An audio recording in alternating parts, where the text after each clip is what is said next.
Bueno chicos, realmente no tengo idea cómo hacer esto, así que lo vamos a hacer como vaya saliendo, ¿no? No está bien parar el conocimiento porque tengamos una crisis, porque realmente el mundo está hecho de crisis y el cine lo registra. Durante la clase hemos visto algunas ideas que yo espero que les ayuden a crecer, que les ayuden a confiar en ustedes como artistas, como creadores, aunque estén chavos, aunque vaya apenas formándose una idea de lo que se trata el arte, ¿no? Realmente el arte es ejercitarse en la crisis, es hacerse partícipe de un momento de angustia. Entonces, lo que hemos estado haciendo con el cine, lo que hemos estado revisando este año y medio ya, es una forma de enfrentar esas crisis. Hoy les quiero hablar de unos temitas, no va a ser demasiado larga la clase. Todavía no le puedo meter demasiada producción porque no tengo tiempo. En otros videos quizás sí les pueda hacer un poco más de producción. Pero nada más quisiera recordar con ustedes algunos temas, ¿no? Algunos temas que hemos estado viendo, que hemos estado analizando.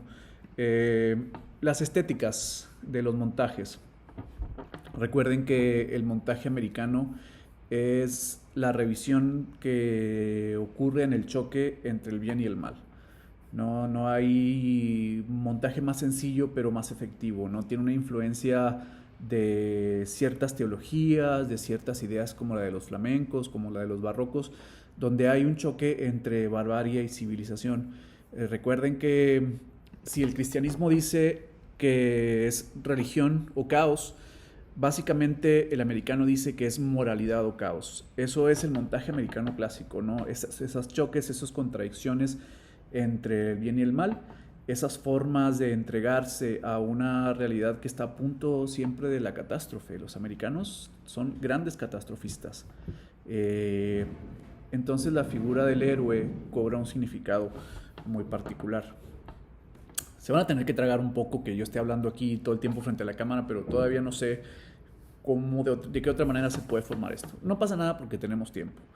Entonces, el montaje americano tiene esta capacidad de poner al individuo frente a una crisis moral.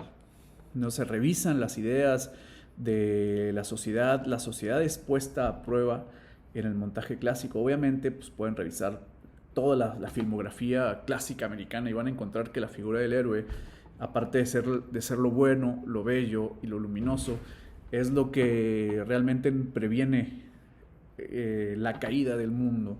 Y ese es el montaje clásico americano. Para que vean que los americanos realmente entienden el psique de la civilización, porque nuestra civilización se fundamenta en ideas sobre bien y mal, entonces están chocando. Eh, Luego también vimos el montaje de la escuela expresionista alemana, que es una dicotomía entre lo artificial y lo orgánico. Es muy romántica esta escuela. Yo les he comentado varias veces que es mi predilecta. Es interesantísimo ver cómo el cine expresionista alemán habla de este mundo horrible, cenagoso, oscuro, en donde a final de cuentas hay una máquina que produce el horror y entonces el enfrentamiento ya no es tan moral, es muy contemporáneo, es el enfrentamiento entre lo orgánico y lo artificial.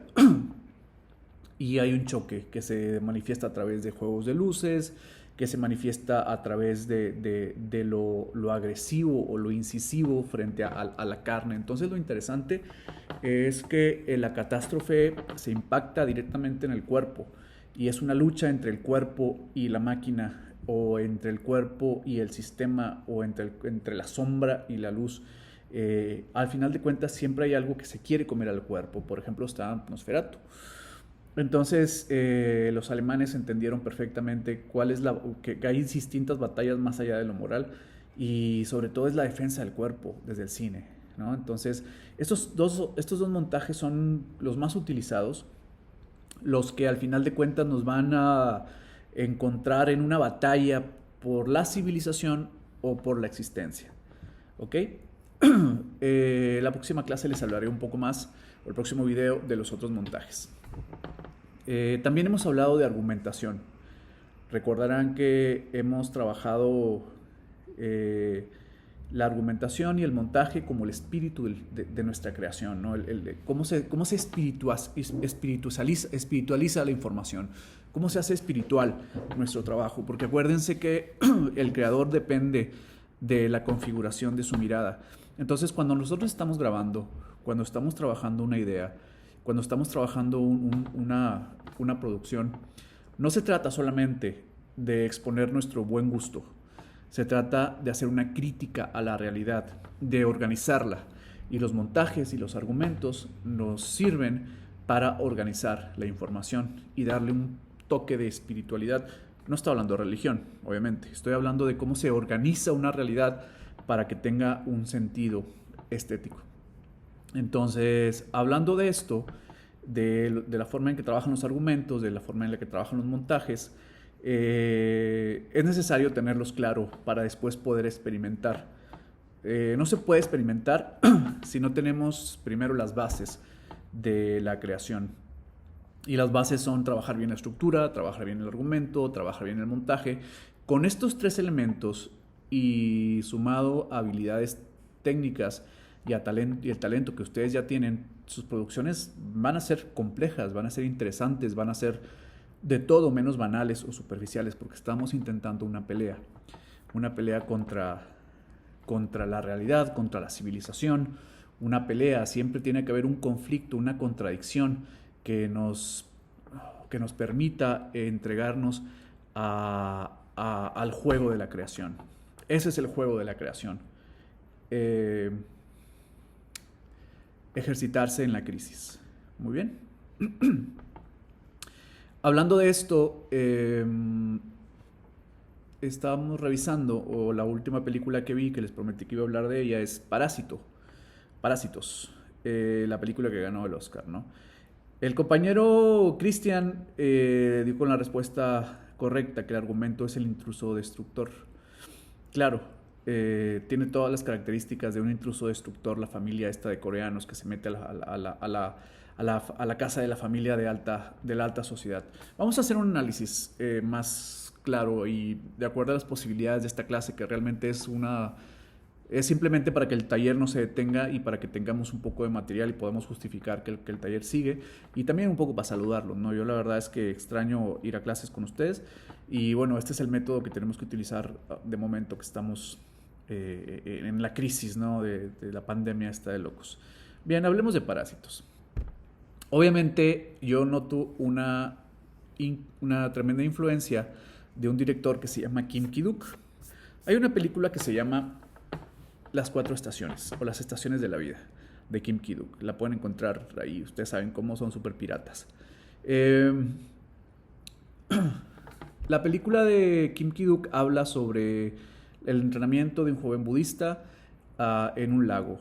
Y hay varios aspectos de la cultura y de la formación budista que están muy claros, ¿no? Sobre todo el tema del deseo. Y aquí es donde nos conectamos con Parásitos. El tema del deseo parece ser lo que mueve el espíritu de la filmografía coreana. Es un tema muy budista, ¿no? Acuérdense que hay una piedra que les entregan a la familia esta que vive en el sótano, la piedra de la abundancia, pero también es la piedra del deseo. Entonces el deseo moviliza la historia, tanto en la película que les he comentado como en esta. El tema de la piedra como deseo, el tema de la piedra como símbolo del deseo es lo que moviliza todo lo demás. Entonces ambas películas intentan ser un fresco del alma de este pueblo. Sobre todo haciendo un choque entre lo clásico y lo contemporáneo, ¿no?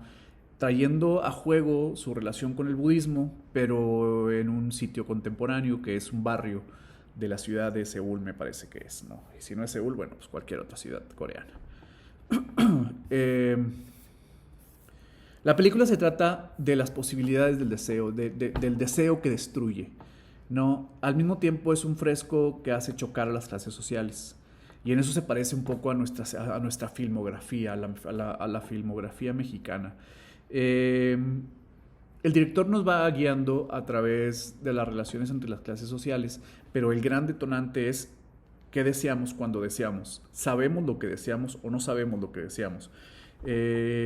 Después el guión es fabuloso, es tremendamente genial el guión. Sin embargo, el deseo nos atrapa, el deseo nos coarta, es una piedra demasiado pesada que parece no tener una salida, que parece no tener una respuesta. El deseo lo que hace es simplemente incrementar nuestra ambición. Entonces parece ser una piedra demasiado pesada para el espíritu de la sociedad coreana. Es muy interesante cómo el director hace un rompimiento con la realidad, porque claro que sus personajes están demasiado dibujados, es decir, los pobres actúan de una manera que no se corresponde con la realidad, y los ricos también, son muy ingenuos los ricos. Entonces los ricos no son incapaces de la maldad y son ingenuos, pero las personas que están en estas clases poco privilegiadas sí que son capaces de lo salvaje, de lo moralmente incorrecto. Y a lo mejor el director aquí sí es como que se pasa, ¿no? Dice, bueno, por favor, es que esto no se corresponde con la realidad. Claro que no se tiene que corresponder con la realidad, es ficción. Haciendo el vehículo del deseo, el deseo que va pervirtiendo la decencia, digamos, nos lleva a un punto en que sí se toca demasiado con Tarantino. Y esto es lo interesante. Recordemos que en el cine de Tarantino hay un modulador que es la conciencia, que impide que lo salvaje, que la barbarie se tome o atenace a la sociedad. Es como un parapeto la conciencia. ¿Recuerdan que lo vimos en clase? Bueno, lo interesante con este director es que aquí no hay una conciencia clara. Perdón que estoy moviendo la mesa. Ya saben que me emociono. Entonces, si bien Tarantino empieza una pelea entre la barbarie y la conciencia, este director empieza una pelea entre el deseo y, digamos, la decencia que hace posible la continuidad de la sociedad. Bueno, el deseo arrasa cualquier cosa y nos acorrala. El deseo de los pobres queriendo vivir como ricos. El deseo de las compañías que acorralan al individuo, como es el hombre que está en el sótano. El deseo de tener más de lo que se tiene, de consumir más de lo que se puede consumir. El deseo como algo que nos abruma. Y no hay nada que lo detenga. No hay, como en Tarantino, un dispositivo que es la conciencia que nos permite que esto se detenga, ¿no? Que exista a una contención. Entonces lo interesante de esta película es que es muy contemporánea precisamente por eso, porque es arrasador. Entonces, chicos, el sello de la contemporaneidad es que va a ocurrir algo que nos arrasa. Es la poesía del desamparado, esa es la modernidad líquida de Bauman, esa es la locura social, cuando ya no hay un elemento que funja como parapeto o como contención. Entonces, chicos, la verdad es que la película es genial. Claro que es el intruso destructor. Por supuesto que hay una relación con el montaje americano, y hay un culto tremendamente claro a Tarantino. Y bueno, les quería hablar de eso. Aquí, si hubiera una producción, aquí hacemos un corte. Eso fue Parásitos. Me parece mucho mejor que Roma, me parece mucho más genial, que tiene rasgos de genialidad verdadera más altos. Habría que revisar la filmografía de este director a ver qué más tiene, pero bueno, ese es un primer análisis, porque necesitamos apreciar el cine desde sus ideas más